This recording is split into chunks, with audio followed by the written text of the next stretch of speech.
Please start, sir. We are live. Thank you. Um, Good morning, good evening, and good night, friends, masters, and gods of the world. I hope we have a lot of people joining from different parts of the world. First of all, I would like to express my deep gratitude and thanks to our beloved Guruji, Brahmarshi Pitama Patriji, and under whose expert guidance we have been conducting a lot of sessions. And one of this is this 21 days to 21 doctor session, where we are introducing a lot of doctors from India who are into the field of meditation. And thanks to the PMC Malaysia channel and Mahadrasa Trust for organizing this session. In this series of presentations, right, today we're going to meet another doctor. Her name is TANU Sharma ji. She's a young doctor, I think, a young doctor from Hisar in Haryana. She's a final year student, and she has been into meditation for the last 3 years, and she's kind of under the expert tutelage and guidance of Dr. Nehra, Sangeeta Nehra, who herself is a very senior master in meditation and Ayurveda science also.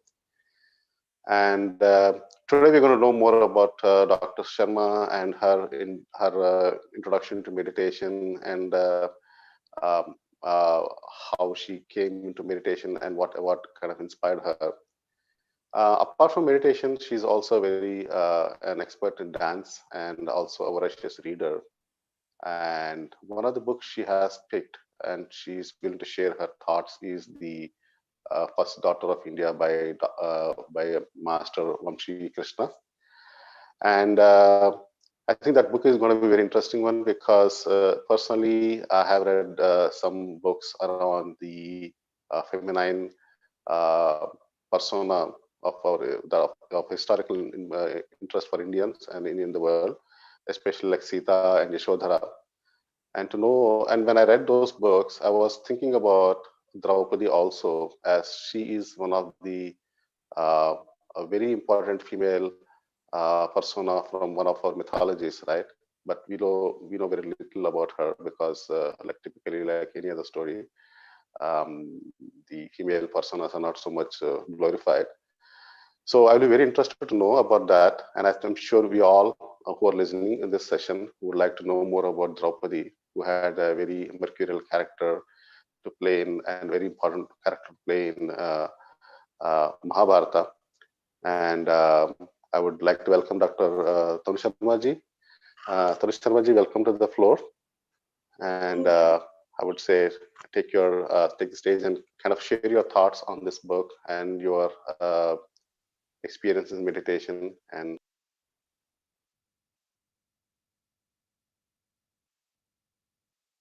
so please unmute yourself.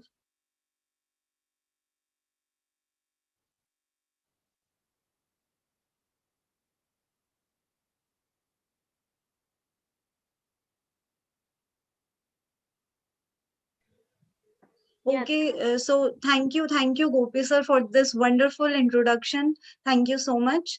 So good evening, one and all present here. Myself, Tanu Sharma, BMS final year student from National College of Ayurveda, Hisar, Haryana. First of all, I would like to thank Sangeeta Nehra ma'am, who supported a lot in my spiritual journey. From her guidance only, I came into meditation. Trust me, she is a goddess. Thank you so much, ma'am, for supporting me throughout. Now let me open my presentation.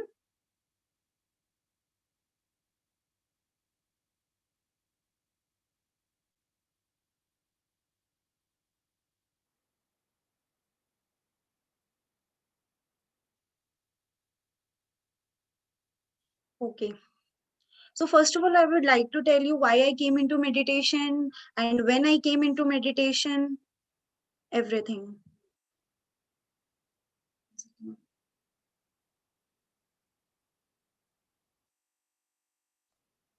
So basically, I was not at all aware about meditation and related things. But when I got to understand all this, I started enjoying it. I came into spirituality and meditation from 2016, from my first year of BAMS. After knowing and understanding the concept of meditation, I started connected my soul itself, and it helped me to find out myself better. And believe me, it is the best feeling ever a person could ever experience. I think this is the best platform for all of us to represent ourselves on international level. So the book I have chosen is Draupadi, India's First Daughter by Vamshi Krishna. The reason why I have chosen this book because all of us know Mahabharat from a different perspective. But this book is something in which the whole story of Mahabharat is from Draupadi's view. Her point of view is mainly focused in the book.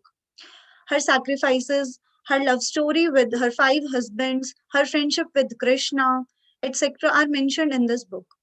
So let's start our book with author's intro. So, author of my book is Vamshi Krishna. Vamshi Krishna spends most of his time writing code or stories. Currently living in Bengaluru, he says he is a software engineer by chance and writer by choice. Apart from writing, he reads a lot about cricket, love, women, and failure stories. Hailing from a small town in Telangana, he says his 4-year journey at IIT BHU is the best time of his life. He strongly believes that every student for at least a couple of years in his early 20s should experience hostel life. He says he never had any clue about Mahabharat until he randomly landed on the epic a few months ago. Since then, he has been in complete awe of Draupadi's character, which led him to pen down his novel. His debut novel was Zero Not Out, that was based on his real life incidents and accidents. So here is my cover page of my book, Draupadi, India's First Daughter. So let's start from introduction. A helpless and lonely woman is always an evil man's feast. That was what had transpired after Pandavas gambled Draupadi in the game of dice. We all know the true story of Mahabharata, but none of us know the views of Draupadi. But what was she thinking throughout the war? This novel basically speaks itself as author describes so well about the character of Draupadi. Author in this novel wants to tell us that all the women are not just as beautiful structure or a materialistic thing that every man wants a woman only for the lust. She was portrayed as the cause of war that happened due to greed for power and game of dice. Misconceptions, misinterpretations, insults, humiliations, grief, miseries. She went through all these to a vast extent all her life. So many of us in our society blame Draupadi. Every time everyone in our country blamed Draupadi for the war. No one is interested to know the reason behind the war, who were the mean victims, who were the main sufferings that she suffered throughout her life. They were not at all worried about this. So, if we get into history, we might compare Draupadi with Cleopatra from Egypt, whose romantic relationships and military alliances with Caesar and Antony earned her an enduring place in history. Or we have Helen, whose exotic beauty was believed to be the main cause of Trojan War. But she can be seen more as a victim playing her part from behind the curtains. But Draupadi is different in a way, for she ran the show on the ground as a determined woman and an inspiring force for Pandavas besides being a victim. So, after listening to my title, many of us are thinking, who is Draupadi? What were the major sacrifices she suffered? So questions mainly arises in our mind: who is Draupadi? Is relation between her and her husband sacred or not? What was the situation of Draupadi during Vastraharan? Is Draupadi was fine with having 5 husbands? What were the major conflicts between Karna and Draupadi? What was the relation between Krishna and Draupadi? What were the problems faced by Draupadi in her entire life? So, before telling about Draupadi, I would like to tell you brief about the characters that played a major role in Mahabharata. So, firstly, Draupadi, who was born from a sacred fire and was the daughter of King Drupad. So, as a result of Swamvar that was held for Draupadi, Arjun won her. Then, who is Arjun? Let's start from the beginning. There was a kingdom named Hastinapur. There were two brothers named King Pandu and King Dhritarashtra. Pandu with Kunti and Madri gave birth to 5 sons named Yudhishthir, who was gifted from Dharamraj, Bhim from Pavandev, Arjun from Lord Indra, and Nakul Sahadev from Ashwin Kumars, combinedly called Pandavas. King Dhritarashtra with Gandhari gave birth to 100 sons called Kauravas and one daughter. Her name was Dushila. The eldest of all the sons was Duryodhan. Basically, Kauravas and Pandavas were cousin brothers. So let's back to Swamvar. Arjun won her with his skills, and with his 4 brothers and Draupadi went to their ashram, and they were secretly living in the ashram. Kunti was busy with her household works and without even seeing them gave statement of share the thing that Arjun won. She was not at all aware of Draupadi. She didn't have any idea that because of her one statement there would be a drastic changes in the lives of her sons and Draupadi. So, who is Draupadi? Draupadi, as we all know, was a lady who should be worshipped as she was the perfect example of mixture of beauty and courage with intelligence. But most of you might not know about her past life. Is that true? That whatever was the suffering in present was related to her past life? So, the answer is yes. So, let's start. When, after Swamvar, when Draupadi came to know that she would be married to 5 men. After the statement of Kunti, Pandavas with Draupadi went to Drupad's kingdom. Drupad was Draupadi's father. There, Maharishi Vyas explained her fate in front of Drupad. He recited a story in front of them. So there was a sage named Modgalya. He was short tempered and was affected with leprosy, and his body had big decaying wounds with pus. He had a beautiful wife and loyal wife Nalaini. Modgalya would spend most of his time performing his prayers while his wife got herself busy in kitchen works. Because of his disabilities, romance was missing between them. Every time, whenever she tried of having physical contact with her husband, he always walked away and cursed her for no reason. One day he was very happy with his wife as she ate his leftover food in which his bleeding finger with pus was present as followed by rituals. So basically, in old times, we used to say that the leftover food should be eaten by his wife is compulsory, is a main ritual. So that ritual is basically explained here. She explained herself with a smile and said that she had done all this because of her dharma.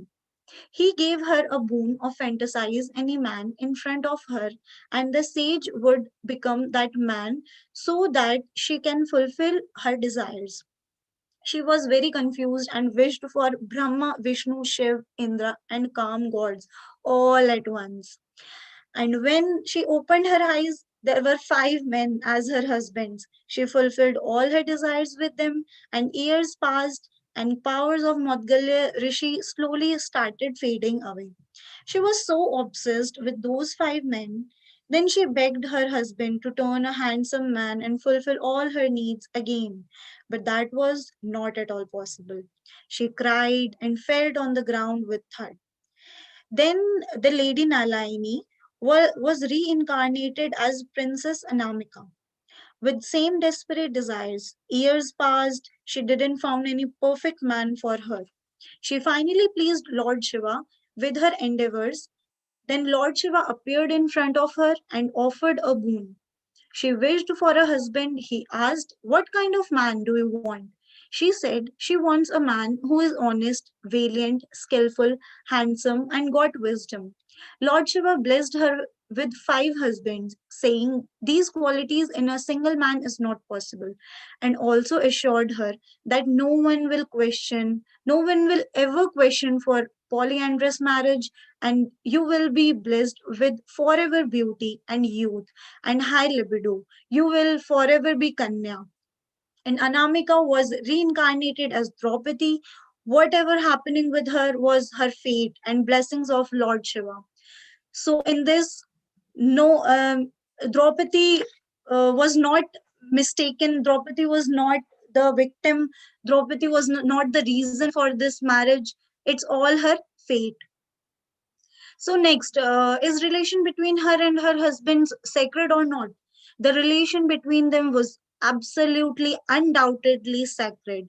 As guided by Narad Muni later, each Pandava were given 1 year with Draupadi, so that there will not be any conflicts between Pandavas. And yes, she never shared each other's talks with any of the Pandavas. She was the perfect wife, perfect queen, perfect daughter, daughter-in-law, perfect mother. So the next question we have: what was the situation of Draupadi during Vastraharan?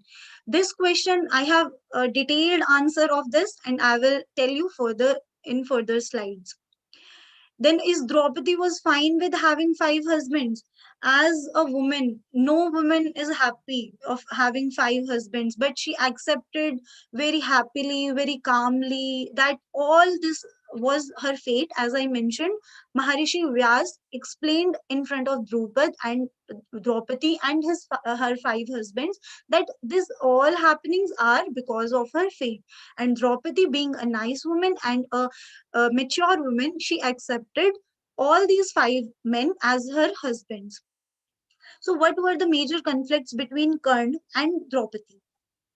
So, Draupadi and Karn have none personal reasons and any not the main conflicts. Actually, the reason behind their conflicts are as in Swamvar.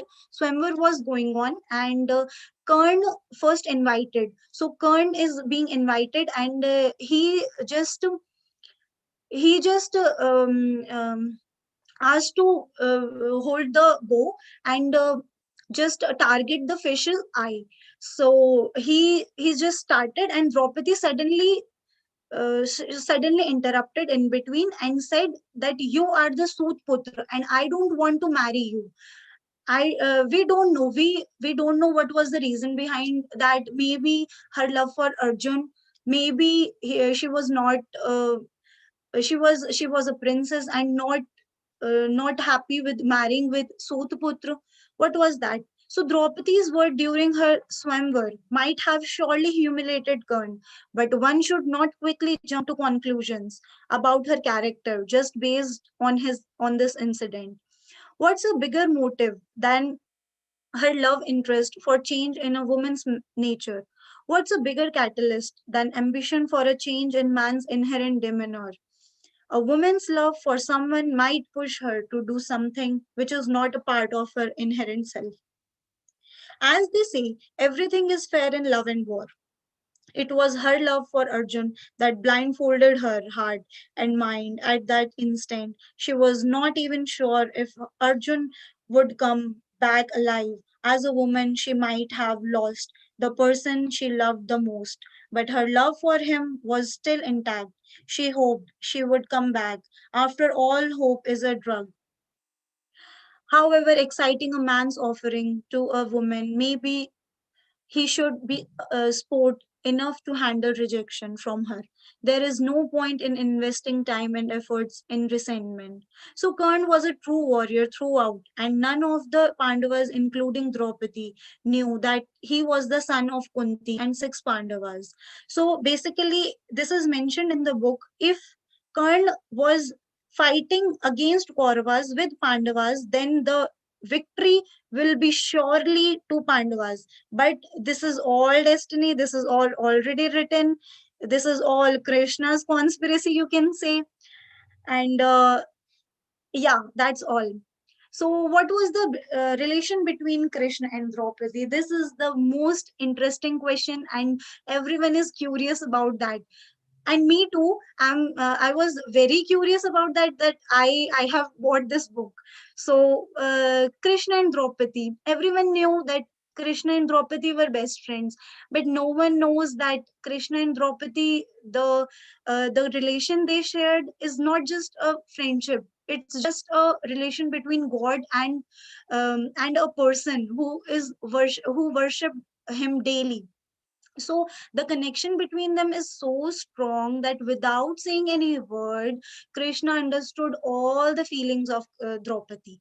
The relation was so pure, so gentle, and unexplainable. So once Satyabhama and Krishna visited Draupadi in her ashram, where she was living with her husbands. So Satyabhama was very curious about knowing the relationship between her Draupadi and her husbands, but she was very curious about knowing about the relation between Krishna and Draupadi mainly, because first of all she is the wife of Krishna. Second, she know that Krishna is someone like who is obsessed with every lady on the earth. Gopikas are fan of Krishna. She know everything about Krishna, so she was curious. And with Krishna, she visited her ashram. Then she first asked her. She started her questions. She asked her, "I want to learn the trade secrets behind your successful relationships with five husbands." Then, after listening these words, Draupadi exclaimed, "Secrets?" In a very in a very confusing way. Secrets? What kind of secrets I have? So Satyabhama replied, "Yes, I, along with seven other beautiful women, I'm finding it difficult to manage one husband, and not to count the innumerable gopikas. We are unable to bind him to our love, but you alone rule the hearts of your husbands, endured with strength and beauty. They are all happily submissive to you. What kind of secret spell do you cast on them? Or is it the influence of your heavenly beauty, or any special skills in your so how do you manage to keep them bound to you? I am eager to learn tricks from you." For a moment, Draupadi felt annoyed at Satyabhama, but then she understood the innocence and love for Krishna. Mainly, the curious behavior of Satyabhama is for only Krishna and Draupadi. These were only the questions she wanted to just start the conversation. So then Satyabhama asked Draupadi, "So what is the relation between you and Krishna? I want to know that when he sleeps, he only took your name. So what was the reason behind that?" So Draupadi answered very beautifully. She answered to Satyabhama, "We both acknowledge the fact that there is no physical attraction between us. We share a connection devoid of lust, which is just a platonic, healthy bonding. I see myself as his devotee and a part of my soul, but he treats me as his friend and urges me to do the same. This is his greatness. His friendship is a boon to me that fosters as love in my heart and shines as respect through my eyes. We both do not expect anything from each other. The love that does not expect anything in return from us is our friendship. I feel fortunate to be blessed by his unconditional support and affection always. Whenever I think of his face and kindness in his smile, there is an assurance and safe harbor around me. Sometimes, when I do not feel good, just the thought of his name lightens my mood. I am glad that my husbands also understand this and they feel blessed that Krishna acknowledges my devotion." Wow, such a knowledgeable person you are. I feel so relieved. I think I did a good thing coming here to see you today, said Satyabhama. "You believe that you came here by yourself, or Krishna made you come here?" Draupadi winked at her. Satyabhama sported a question mark on her face and said, "I did not get you." Draupadi shrugged her shoulders and said, "One can never understand his tricks." Satyabhama sat there wearing a puzzled expression on her face, and then Krishna entered the scene. "The two ladies are having some intense discussion here. Are you planning some conspiracy against me?" he said playfully. "I wish," Satyabhama said, curling her lips. Draupadi chuckled and said, "Krishna, is there anyone in this universe who can plot something against you?" Three of them shared a laughter, and Satyabhama bid goodbye to Draupadi. So I'm sure you all are very clear about the relationship between Krishna and Draupadi. So about Draupadi, I want to tell you some glimpses about Draupadi. She was almost got stripped clothed herself in self-respect. She was a compassionate and merciful woman, but had the mind to revenge against the evil. She was not the character that would bear humiliations on her face. She never apologized for being a strong woman. She was also humiliated by force and wrongfully portrayed as the cause of the wars, used anger as shield for grief in her heart. She was being a queen in exile, but her personality never lacked royalty. Offered her entire being to conquer lust, anger, and greed of men. A warrior without armor and Pandava's strongest weapon. A bruised soul with bulletproof character. A bruised with an emotional scar that would haunt her forever. There's so much uniqueness in her beauty that she never felt anxious about fitting in the societal standards. So the main incident, the Vastraharan incident, the entire Mahabharata is based on Vastraharan moments. So before starting Vastraharan Vastraharan incidents, I am sure that you are all aware of the characters of the Mahabharata, the main leading roles of the Mahabharata. So I would like to start it. So he slapped Draupadi hard on the face. So who was he? He was Dushasan. Dushasan, Duryodhan's younger brother, and he was so ruthless, so just selflessness. He was so selfish that that he was not aware that the lady he was dragging on the floor, she was the motherly figure to him. It was not just a slap, but an open-handed smack from him that stung her like an electric shock. On her sensitive red cheeks was now a deep cut with his finger rings made of gold touched her. She could sense a warm steam of sweat running down her forehead and into her bare toes. She felt dizziness and ache in her head. It was not just physical, but an intense sorrow crushing her from inside. He caught her by her hair and started forcibly dragging her with all his might. She started pleading him with tears flooding her eyes. He could see her tears, but not the heavy emotional trauma those tears carried. She was a wife to 5 men and a motherly figure to him, but still he was lusting her. She was she wished she could hide all her beauty somewhere so that she would not have to face any more humiliations in her life. If a man finds her beautiful, it is her fault. If she exudes self confidence in her life, it is her fault.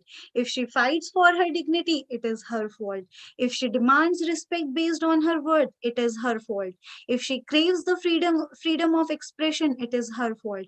What action of a woman is not faulty? She desperately wished for a day when men would start looking beyond what's visible to the naked eye in a woman, the epicenter of that flesh, her heart. So in this Vastraharan incident, the one person only there was only on one person in the entire kingdom who supported Draupadi. None, even not Bhishma, even not the Pandavas, even not Dhritarashtra. No one is in favor of Draupadi. All are in favor of Kauravas. All were quiet and just shutted their mouth and stood there and only enjoying the picture, only enjoying the scene. So the one man who stood in favor of Draupadi is Vikarn. Vikarn was the younger brother of Duryodhan and Dushasan. He was the only Kaurav who stood against the Kauravas, his brothers, his 99 brothers, and with Draupadi, who was the motherly figure to him. And obviously she was sister-in-law to him, and he respected him a lot, and he was a person who always followed the path of justice, and his mother also knew that, and his mother never interrupted in between. So Vikarn is a role model for modern day men, raising his voice against the ever soaring atrocities happening against women. He was brave enough to make a choice of not being a mute spectator of the barbarous act happening in front of his eyes. Instead, he tried knocking sense into the heads of evil. He was generous enough to see his mother, a woman who was being subjected to physical abuse, and protested against it. He had to let go of his share of wealth and kingdom just because he fought for justice on behalf of a helpless woman, but he endured the suffering with a smile on his face. Very few would be gusty enough like him to emulate the way he supported Draupadi during the Vastraharan scene. So basically, none of them stood up against Kauravas. Everyone was sitting there and enjoying the scene.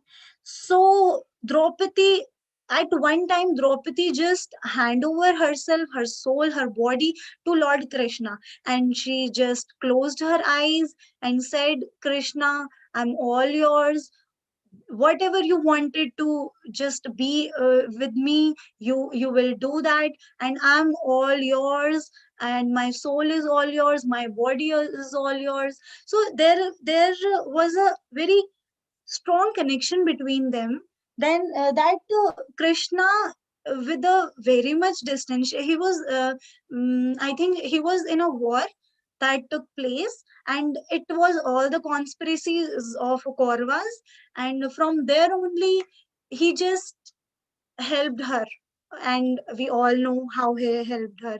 He rescued him, he saved her, and he was the only who saved Draupadi, and he showed her friendship, he showed his friendship to them, he showed his concern to them, and and yeah, we know Krishna is the one who is the main lead of Mahabharat, who just for to finish the all the injustice, all the adharma present in our society. He was just he took initiative and just led the war.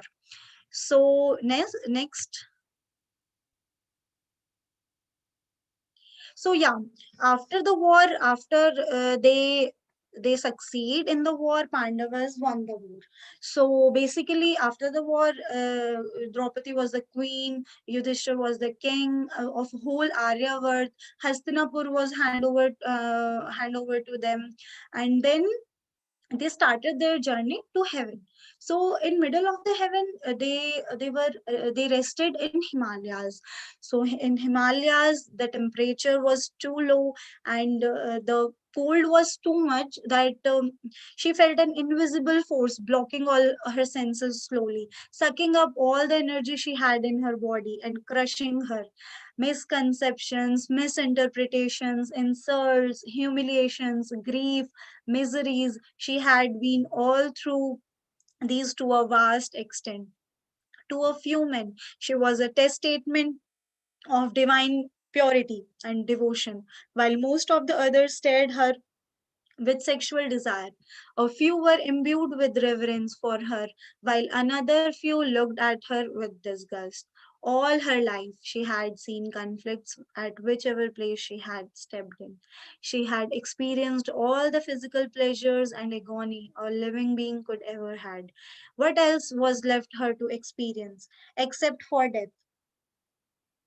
All she could see was a magical white layer in front of her eyes, getting thicker, gradually blocking her vision. She was experiencing absolutely nothing, feeling as light as a feather, with her breath coming out in gasps and her bare feet cold from the freezing snow beneath. She dropped to her knees and then fell down to the ground with a thud. All her husbands could sense that she had fallen, but none bothered to look back.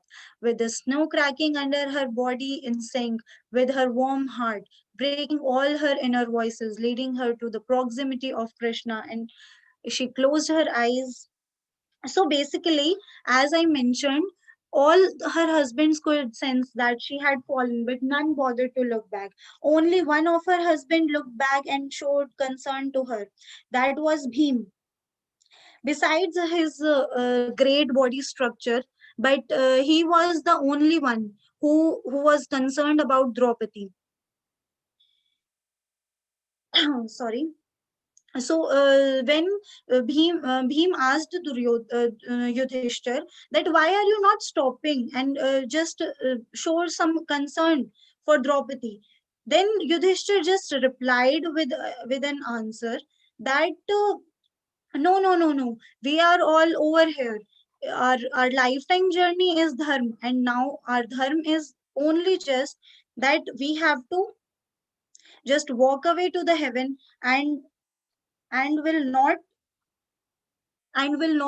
see Draupadi. So this is very bad, and this is the worst happening to her after she ended her life. One incident there when his name was Jayadratha. Jayadratha was the husband of Dushla. Dushla was the sister of Kauravas and Pandavas' cousin sister. So when the Pandavas, along with their wife, were living in the forest, then Jayadratha attacked her and tried to kidnap her. So basically he tried to kidnap her, but luckily Nakul and Sahadev were there and rescued Draupadi. So after these all happenings, she was just confused. She was just thinking, she was questioning to herself that even I got murdered or even I got killed, my husbands, what will they say? That we are following dharma. It is against our dharma to revenge the guy who murdered their wife, who killed their wife. So she was just thinking, she was just questioning to herself. All through this journey, all through this Mahabharat journey, she was only a helpless, only just she was just uh, helpless, that she was not able to share her feelings. To whom she will share?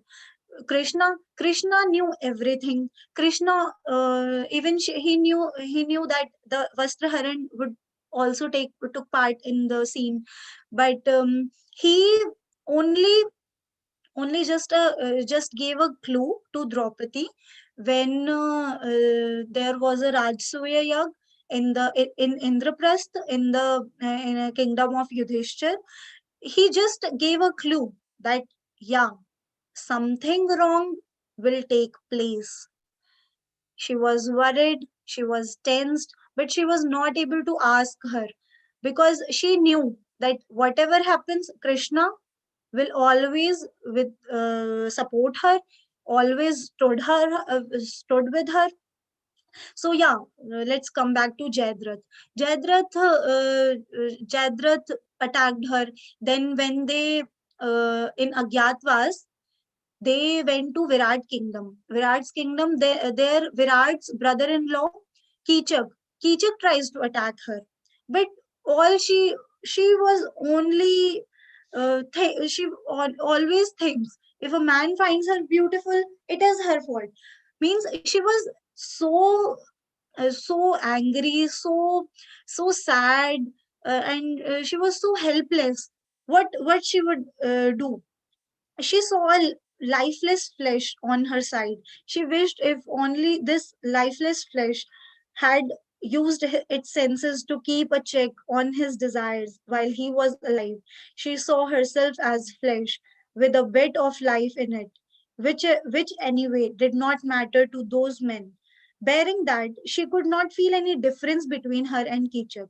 She was tired of trying to save herself from lewd men so many times in her life that she was not even offering any resistance to those men, carrying her to the cremation land. A dreadful silence invaded her, and she wanted to die rather than being subjected to more such humiliations because of her flesh. She only thinks on that day also, she was so worried. She just asked herself, where are you, Krishna? Where are my husbands? Where are my sons? I want to see them one last time. Because she was so annoyed, she was so helpless, that she just uh, put all the hopes of her, and she was just waiting for the death. After, obviously, as a woman, obviously as a woman, no woman is happy of being tortured, of being physically abused, of being always sad, with grief, with miseries. No woman want. So every woman in our society in today's time, the society is being so ruthless, so rude, that women are not at all safe. So we as a human tries to become at least a humble human being. I'm not saying please become Krishna. No one can become Krishna. And in today's society, every man thinks that he has a daughter, he has a sister, he has a mother, he has a wife. So no man will, if he thinks about these all these things, no man on this earth would do no any physical abuse, any torture to the to a female, and anything. So I'm not a feminist, and I'm not here to just explain women empowerment. I'm just here to explain women empowerment. So women are so unsafe here. We all know that. You all know, in our society, in our present era, we we see so many news. We see in different regions there are so many people who are suffered, who are suffer. Matlab, means you are not just I'm very happy that any of us are not even now a victim, and no woman should be a victim in her entire life. In our regions, the family, mainly the family focused here, family's sufferings, no one can understand. What happens to family, what happens to them. So so now I think I should conclude. Yeah. So conclusion. So not just Draupadi, we come across the kinds of unfortunate incidents very often, even in today's world. As I mentioned before also, to protect Draupadi from evil forces, that day in Mahabharata, one Krishna was sufficient. But for the world we are living in now, rescuing Draupadi from the wicked men existing around us, each one of us needs to turn into a Krishna. So before concluding, before moving further, I just also want to tell about Karn, the miseries, the questions Draupadi in Draupadi's mind. So through whole throughout the whole story of Mahabharata, Draupadi just hated Karn, and Karn hated Draupadi, and the reason of that, only the Swamvar part. And then the Swamvar was revenge. In the Vastraharan moment, Karn just cursed her. Karn spoke a lot of bad things. A characterless woman, a woman with 5 husbands, no self-respect, no intelligence, none. So these were only between Karn and Draupadi. So none of the Pandavas, none of the Kauravas knew at the end of the war also that Karn was the brother of Pandavas. Even not Draupadi, even not Dhritarashtra, not Gandhari, no one. So after everyone found out that Karn, so Karn, who is Karn? Karn, who could have been throned as the king, was treated as an orphan and subjected to unjust treatment all his life. He was resentful as he did not know whose child was he was, and that was very ruthless. Means a child who doesn't know that his parents, her parents, who were her parents, who were his parents. So this is very much heart touching. So all he wanted until his last breath was an identity. Only he wanted an identity throughout the life, a sense of belongingness. Only after his death he was bestowed with all he had wished for. Such is the sad reality of life sometimes. We put our blood and sweat to achieve something in life and never get to see the fruits in your lifetime. And by the time your efforts start reaping rewards, your journey on this earth is well finished. And this the Kern story can be related to many people, present here, and all of us might think sometimes that we have to show this, we have to show that, we have to prove ourselves in on any platform, we have to just prove our identity, who are we, what are we. But sometimes time doesn't support us. Time just time just flies away, and none, and most of us doesn't just tries to prove ourselves.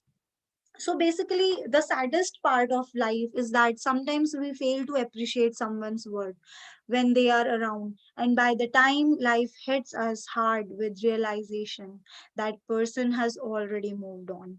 We had been so spiteful and mean to them all the while that we become someone that person did not want to remember anyone. So yeah, this can be also related. So many of us can relate themselves that all through life. So we think as a person, we curse every person. We curse a person who is very bad, who just done something wrong, who cursed. But yeah, simultaneously the person done something good for you, but nah, you only focused on the bad things and you cursed throughout your life. And then after he died, then you realize that yeah, I was wrong, and I should took a stand and just pleaded him, or just confirmed him what were the feelings, what were the desires, what were the things between us. But time, sometimes just time flies away, and we just we only sit at one place and only think about the person. So yeah, let's come to conclusion. Yeah, one thing also left. Kern, Draupadi was only confused that if there was no conspiracy present at Kurukshetra war, so what were the results? So she asked Krishna many times. She asked him that what were the results if you would not conspire anything, or you supported Kauravas, or you supported Kern. Kern was only just mistakenly defeated. But yeah, Karn, as we all know, Karn was the best warrior in the whole Mahabharat war. He was very skillful, then Arjun also. And yeah, at last, she just questioned once, Krishna, is if you had not conspired anything, if there were no conspiracies, no just these insults, or these means you will be on current side and you will be fair. So who was the one who won the war? Krishna replied only once, and the answer is Karn. And the confusion, the miseries, the misconceptions all cleared in Draupadi's mind, and the novel ended. So, yeah, we as a country that taught the rest of the world to see God in Mother have failed multiple times as a system to save the life and dignity of women.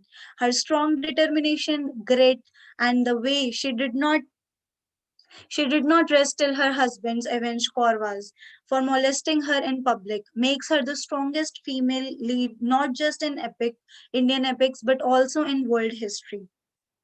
So she did not rest until her enemies were beaten to death by Pandavas in the Kurukshetra war. Unfortunately, at the end of the war, blame lied with her, while her husbands were remembered for their virtues. No one ever blamed Pandavas that they stood in front of entire kingdom, and the scene of Draupadi being just stolen away the clothes, and no one is even bothered to blame Pandavas. So all blame lied with Draupadi. So her So yeah, I believe that readers are of two types: those who show interest in novel stories and those who are curious about know the existing stories are rewritten. And yeah, of course, some fall in both the categories. So basically, I don't see Draupadi just as a character, but more of a brand ambassador for all the strong women. It is very high time we tell the younger generation to be fierce instead of being nice. Yeah, these then the author conclude his novel. I understand that meddling with iconic characters from our epics is a risky challenge. I did try my best to explore Draupadi's inspiring life journey to as a Kshatriya daughter, wife, sister, mother, Krishna's best friend, empress, homemaker, a mother also, shouldering all these responsibilities with utmost conviction throughout her life. She was the best wife. She was the best daughter in law. She was the best friend. She was the best mother throughout her journey.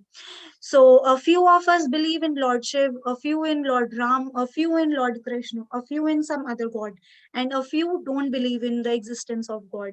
Almighty Himself could not please everyone, and I am a mere mortal here.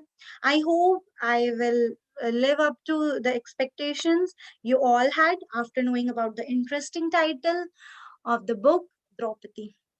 So, yeah, thank you so much.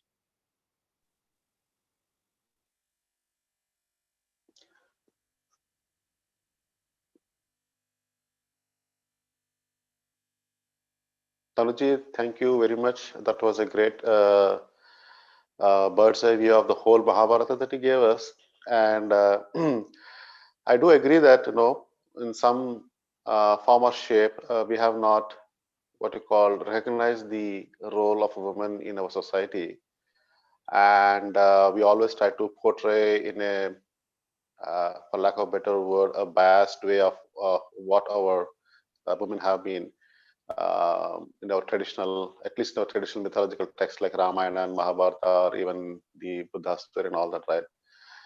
And actually, once I read the story of untold story of Sita, right, I realized the other side of the story that was never told to us, right?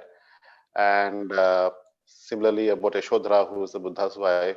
And I mean, we always were told about these people being very what are called obedient wives and people who just kind of never raise their eyes and just follow the husbands meekly, like those kind of things, right? But they never portray the agony or frustration they had, right? And once I read those books, I realized probably Draupadi would have gone through even more agony than the other like Sita or Yasodhara, because like you said, she has gone through a lot of humiliation, which from other people, right?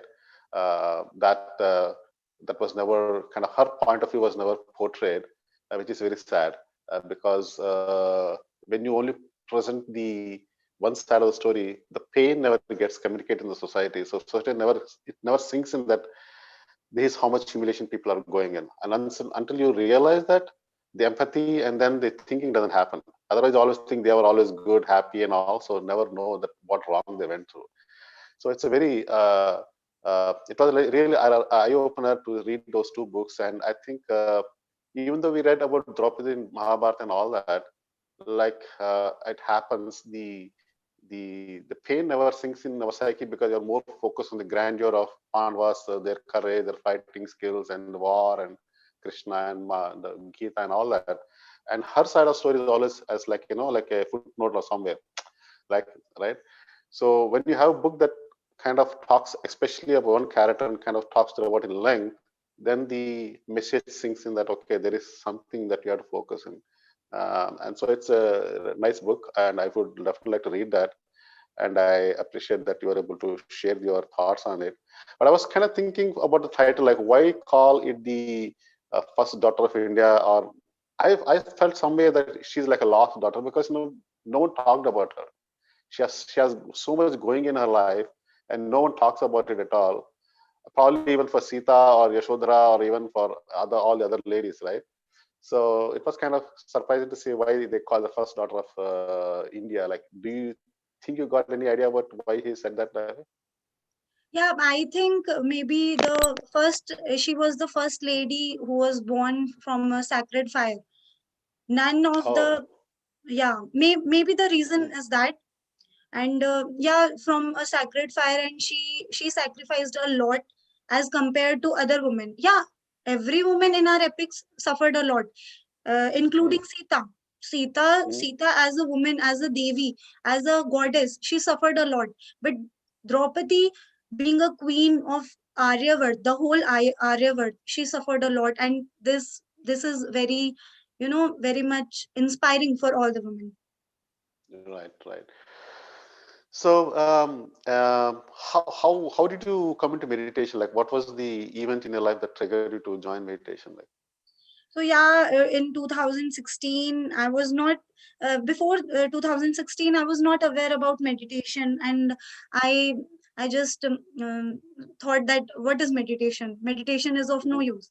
Then mhm, I came in contact with Sangeeta Nehra ma'am. She came to our college and she introduced us with meditation, with spirituality. She guided us a lot. She took us in many seminars and many meditation camps. Yeah, then I realized this is a very good thing and everyone should do this. And yeah, after doing meditation, we just we think like, yeah, we are top of the world. mhm. We started connected to ourselves, not with everyone. It is very important to connect with ourselves only, and Right, by connecting with ourselves, we connect to we are able to connect to all the other people surrounding right, us. right, So right. yeah, that's all. Okay. So, do you think meditation is helping you anyway in your career or like in your practice, or like does it like do you Yeah, think about it? only yeah, only today only I was very nervous. Means Mhm. I was thinking I'm on international platform. Oh, how can I do this? Then I just for 5 minutes I have just closed my eyes and just relaxed my body, and then the result is here. I hope Okay. I hope that that was the nice session. I hope. Yeah, that was great. That was great, and a nice presentation, and kind of like I said, it covered the whole spectrum of Mahabharata. And in fact, I didn't knew about Draupadi's why Draupadi had to marry five males, right? So, but a chance to hear about this through Patriji during one of his wisdom speeches that she had a boon from her previous life. But I think we went even one step beyond, like her life as Nalavani, role as Nalavani, right? So I think Yes. it does. So because initially not knowing that, I was like, why would some woman would like to go through that kind of a situation? But when you go look from a spiritual point of view and karmic point of view, sometimes these kind of things make they kind of fall in place. I don't know whether they make sense or not, but they fall in place as to why certain things are happening. So it was nice to know all that. So yeah, with all that, right? So uh, Nehraji, would you like to add anything here or share a few words of yours on this subject? Yeah, thank you, Gopi sir. Thank you, Tanu. Very good presentation. Super. Thank you, ma'am. And the most favorite like character in Mahabharata. It is Yeah. wonderful presentation. And one thing I want to add that one day I was listening Patriji discourse, and he was telling about our chakras, like the Kundalani, and then the Hmm. Muladhara chakra, the Swadhisthana, and Manipura, and in the hierarchy he was telling the seven chakras. So he started telling that the Kundalani is equal to Draupadi. So Draupadi is sustains in everyone, in every jivatma. So like the if the hidden consciousness, like he explained like this, the Draupadi is like the Kundalani, the sleeping consciousness. The sleeping Hmm. consciousness is like the when we are in the war land, and we are just uh, standing in front of the war, and what to do, what to decide we have to. In the same way, like the Draupadi has given the many hands to all, that now this is the time to war. dharam and adharma. So both these things, in between that, there is a Draupadi, there is a Kundalini in every person. And the Kundalini of the earth is also the Draupadi. So Patri sir, when explained like this, that is the Kundalini, and like the Draupadi is the Kundalini.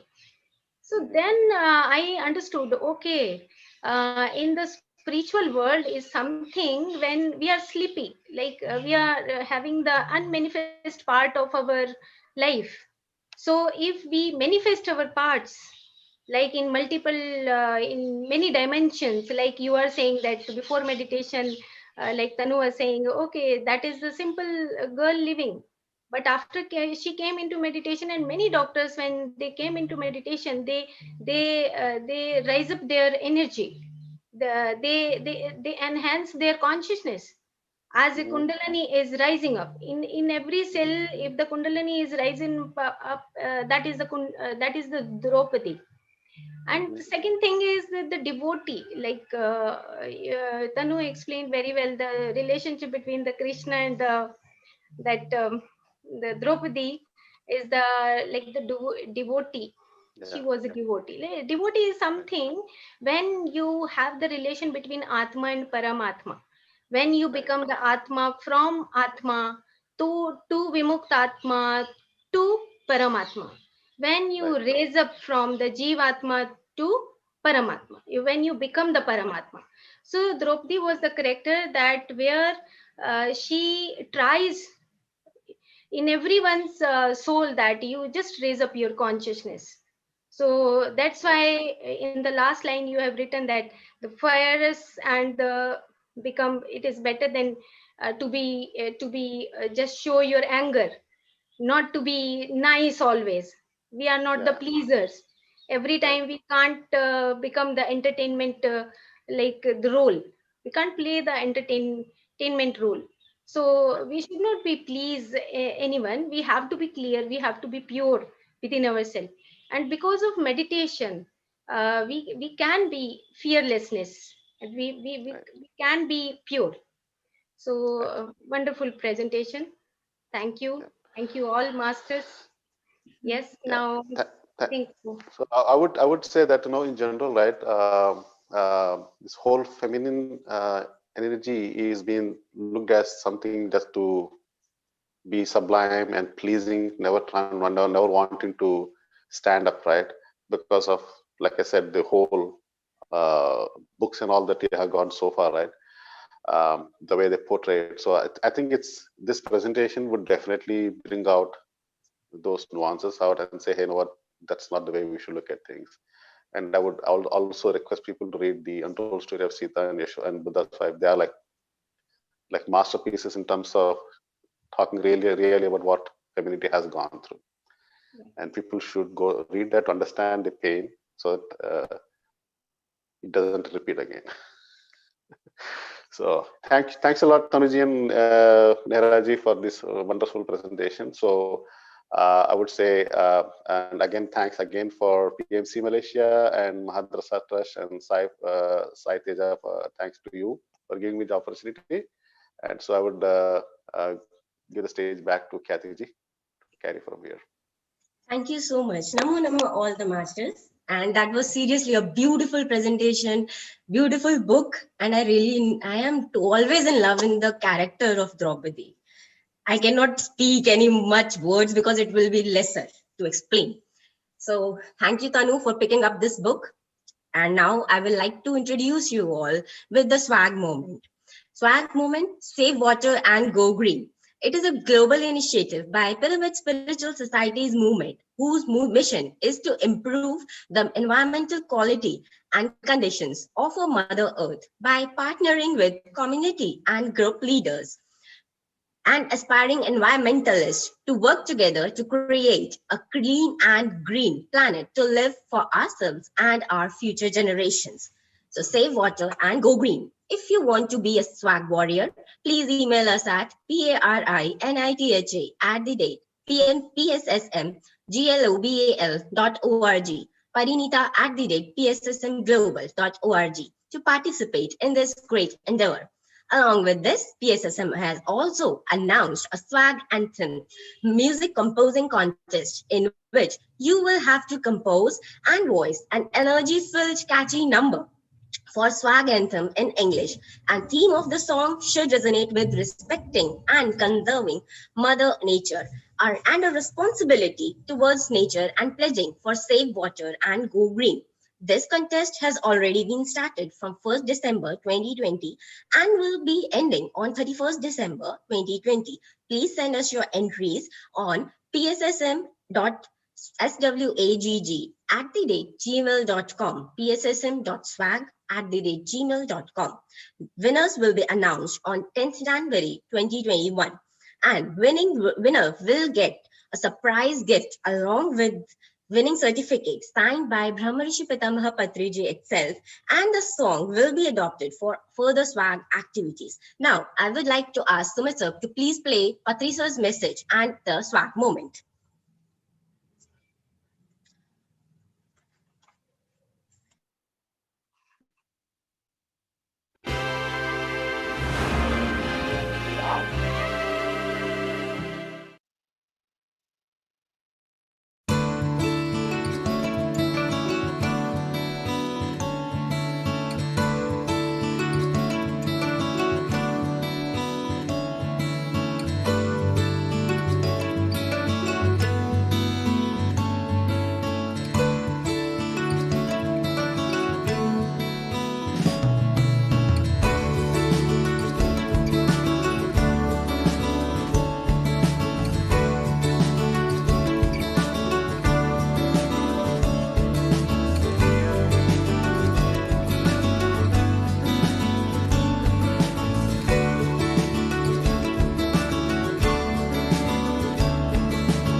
Our PSSM has started a new program called as SWAG.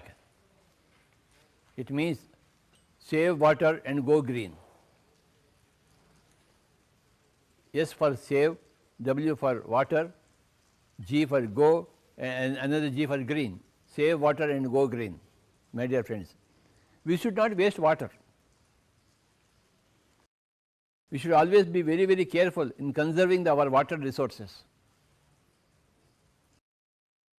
Let us not waste a drop of water. Every drop of water should be utilized properly. Every drop of water should be used in the best possible way. If you are wasting water, then you are contributing to the poverty of the nation. If you are conserving water, every drop of water, you are conserving the nature and you are making the nature prosper. We have to conserve water. Whenever you are seeing an open tap, please close it. Let not the water go waste. This is called as save water. And then go green. Plant trees. Everybody should plant trees. That is the most important activity for a man, for a human being, to plant trees. We want a very green planet, not a dry planet. And for plants, water is required. If there is no water, there is no greenery, there are no plants. These are the two important activities for a human being. You have to save water and you must see that everything is green. You must plant trees. While we are enjoying the trees planted by others, we should also plant trees. Everybody is forgetting this point and they are not planting trees at all. Why can't you plant trees? Why are you not aware of that fact, that you must plant trees every day? And always, every minute you must be aware of wasting water, and you must never waste water. Water is a very, very precious commodity. It is a divine commodity. And if you plant a tree, plant a seed, sow a seed, you are making it green. So, this is the movement called as swag. It means save water and go green. I like everybody to say save water, and go green. Please repeat. Save water and go green. Again. Save water and go green. Swag. What is swag?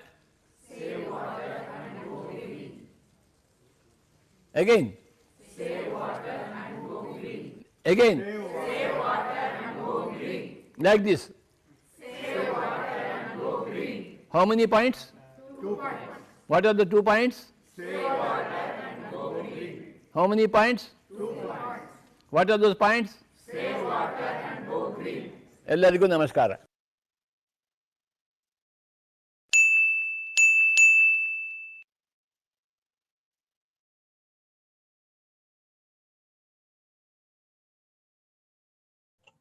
Thank you so much for joining us today. And now, Tanu, will you guide us for the medication? Yes, for 5 minutes. Yes, please. So yeah, am I audible to all? Yes, you are audible. You can please start. Okay. So first of all, remove your specs, whoever is wearing. Just grip your hands and fold your legs and gently close your eyes. Yeah. We'll do meditation for only 5 minutes. Gently close your eyes and just focus on your inner body from head to toe. Slowly, slowly, just find your inner body. Yeah, you just only scan your body from head to toe. Just concentrate on your breathing. Inhale, exhale. Inhale, exhale. Just feel that you are top of the world. Just feel light as a feather.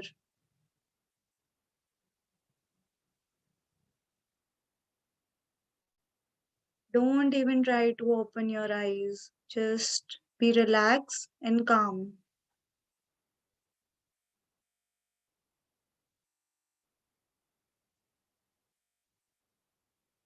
Remove all your thoughts that are just scattering in your mind. Remove all the thoughts. Only focus on your breath.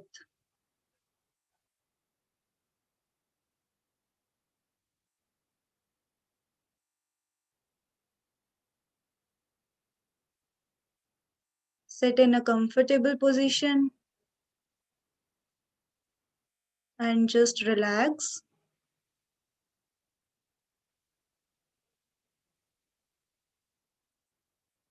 Inhale, exhale.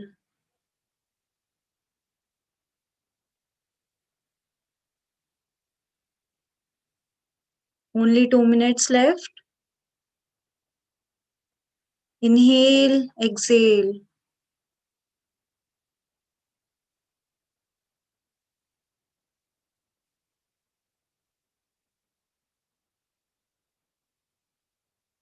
Just lighten your body. just light as a feather.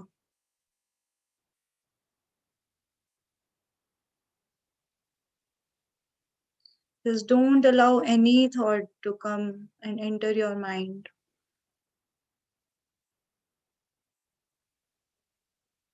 Only focus on your breathing.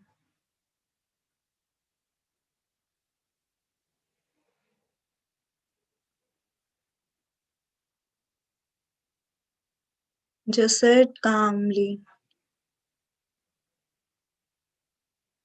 No thought should be enter.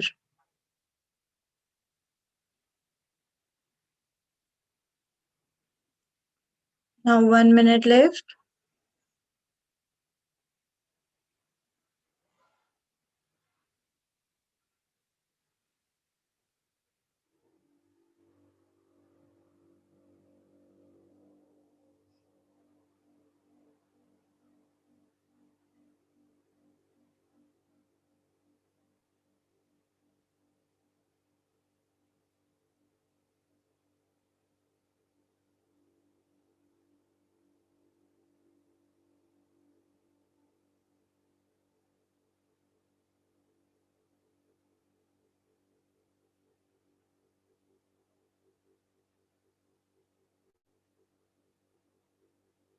Only 30 seconds left.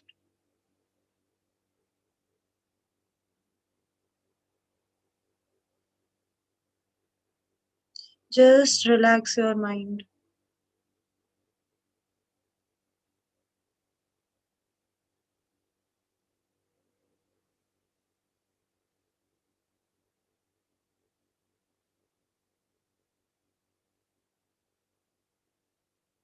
Okay. Okay, now rub your hands.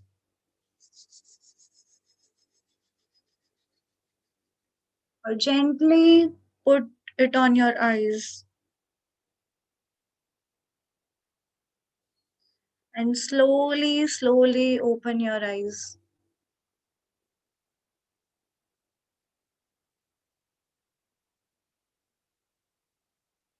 So many of you would definitely feeling very good.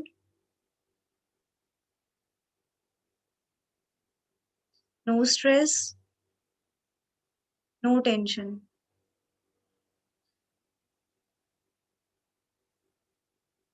Okay. So Khyati ma'am. Thank you so much, Tanu, for the beautiful meditation session. Thank you so much for joining us today, and thank you all PMC platforms for giving us this opportunity. Thank you so much. We all will meet tomorrow with another speaker, another book, another new day. Thank you so much.